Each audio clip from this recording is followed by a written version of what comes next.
Olá pessoal, tudo bem? Vamos aqui dar continuidade ao nosso estudo das abordagens da administração e a gente encerra aqui com a abordagem contingencial da administração. Essa abordagem contingencial ela é uma abordagem toda voltada para a parte externa da organização. Embora ela tenha sido citada em outras abordagens, é nessa abordagem que ela recebe uma dedicação exclusiva aos aspectos externos da organização. A estrutura da organização e o seu funcionamento são dependentes da sua interação com o ambiente externo, né? Diferentes ambientes externos requerem diferentes formas de se lidar com a gestão, com os problemas e tudo mais. Tá, mas o que é esse ambiente? O ambiente ele é o contexto que envolve externamente a organização. Isso faz com que o que ocorre externamente no ambiente passe a influenciar internamente a organização. E dentro do ambiente são apontados 5 etapas, né, que vai esclarecer a gente a forma como as organizações elas se interagem com o ambiente externo, com a informação externa.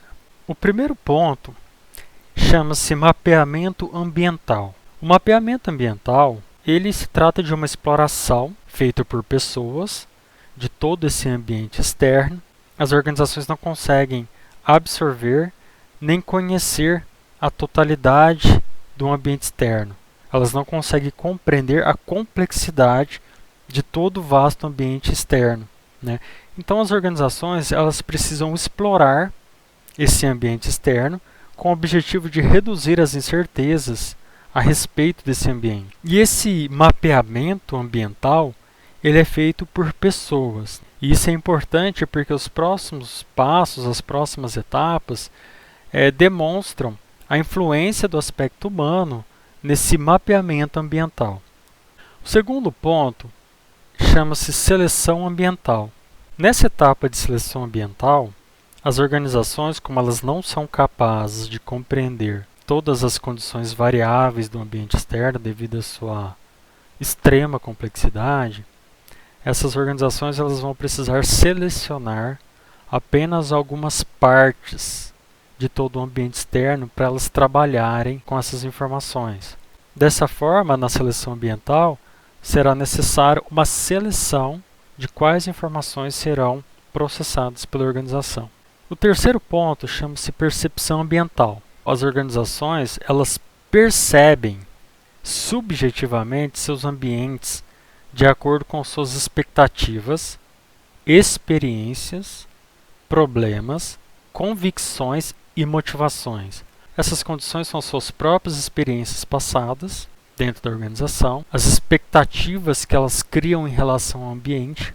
Isso influencia muito na forma como a organização percebe o ambiente externo. Os problemas que a empresa pode estar passando também influencia nessa forma de ver o ambiente externo. As convicções que a organização tem e as motivações organizacionais, tudo isso pesa.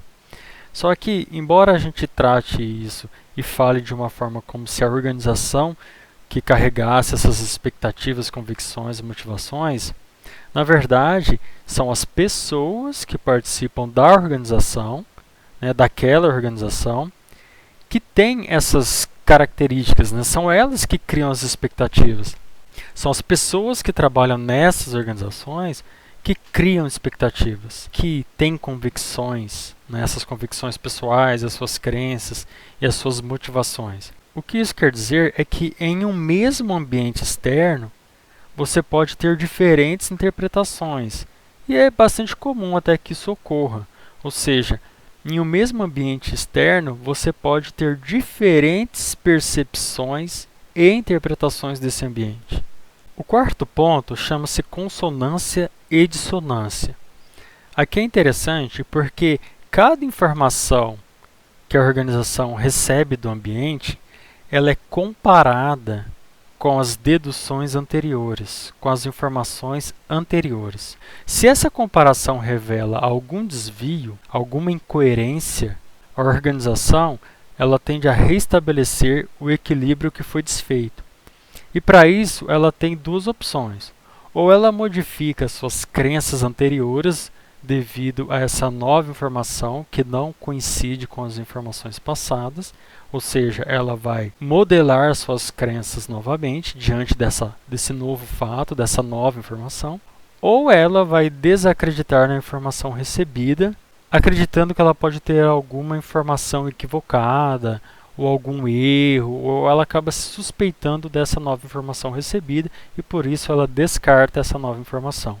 O quinto ponto chama-se desdobramentos do ambiente. Isso, na verdade, apenas nos traz duas categorias de ambiente.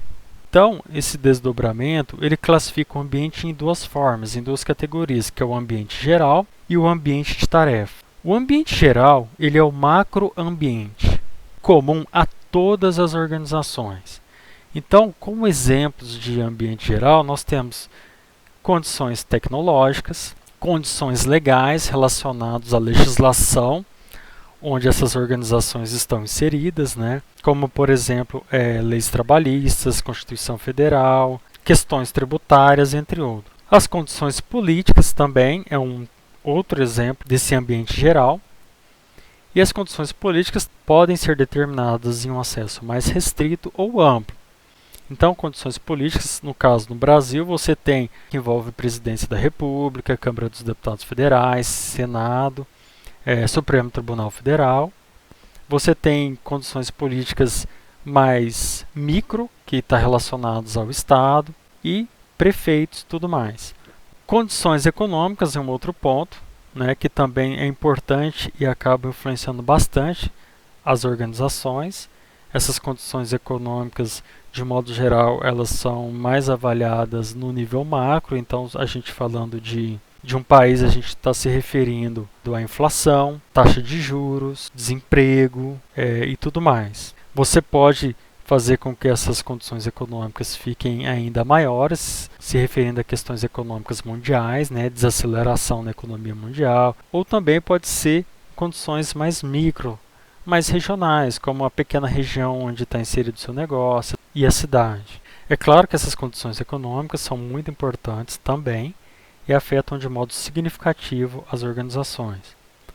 Nós temos outros exemplos, como as condições demográficas, distribuição geográfica, a distribuição por pessoas, idade, renda, sexo, condições ecológicas também é um outro ponto, e até condições culturais, que na verdade são muito importantes porque podem afetar a organização de modo significativo.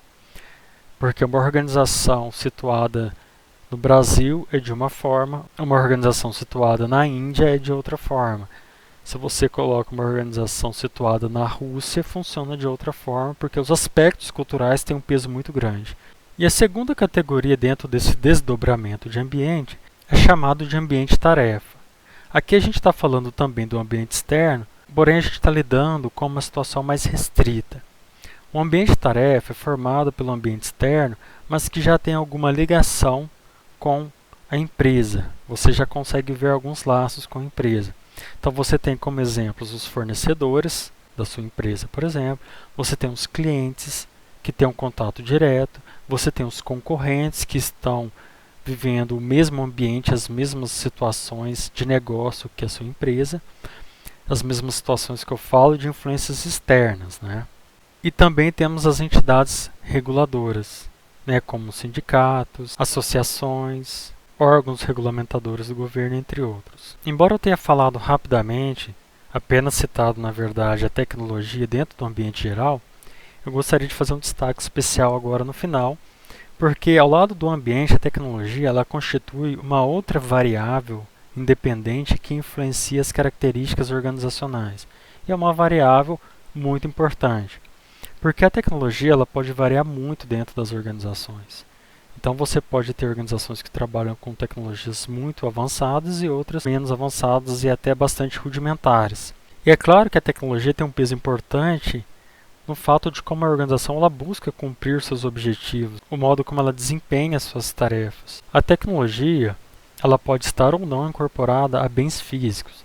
Então, se você compra uma máquina ou equipamento, a tecnologia ela já vem incorporada naquele equipamento, por exemplo, que você comprou, naquela máquina, naquele computador e tudo mais. Mas nem sempre a tecnologia é algo que é incorporado a bens físicos. Nós temos também a tecnologia não incorporada que encontra-se nas pessoas. A tecnologia que se encontra nas pessoas é o conhecimento que as pessoas possuem. E isso é algo que está limitado a apenas uma unidade, apenas a uma determinada pessoa. Isso é tão importante porque isso acaba destacando a importância do conhecimento do profissional. Então, profissionais que são muito estudiosos, dedicados, que fizeram boas carreiras acadêmicas e tudo mais, são pessoas que se atualizam, que têm paixão pelo seu trabalho, que buscam sempre se desenvolver, fazer novos cursos, elas acabam desenvolvendo tecnologias que estão incorporadas apenas à pessoa dela.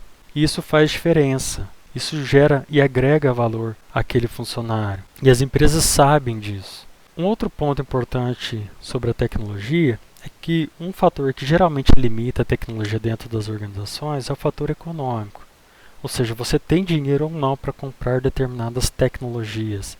Você tem dinheiro ou não para pagar o salário de alguém que é muito competente, extremamente competente. Dessa forma, nós vemos a tecnologia em diferentes pontos. A tecnologia ela é colocada como algo externo, porque geralmente você compra a tecnologia. Bom, a gente encerra esse vídeo aqui tendo uma visão geral da abordagem contingencial, destacando os principais pontos. Na aula síncrona que nós tivemos sobre a abordagem, nós pudemos aprofundar muito mais na temática, com muitos exemplos e situações. Eu espero que vocês tenham aproveitado o estudo das abordagens, são 7 no total. A gente deu destaque a algumas, todas elas foram vistas nas aulas síncronas. E a gente fecha os vídeos dando ênfase nos principais pontos de suas respectivas abordagens. É isso, pessoal. Um abraço.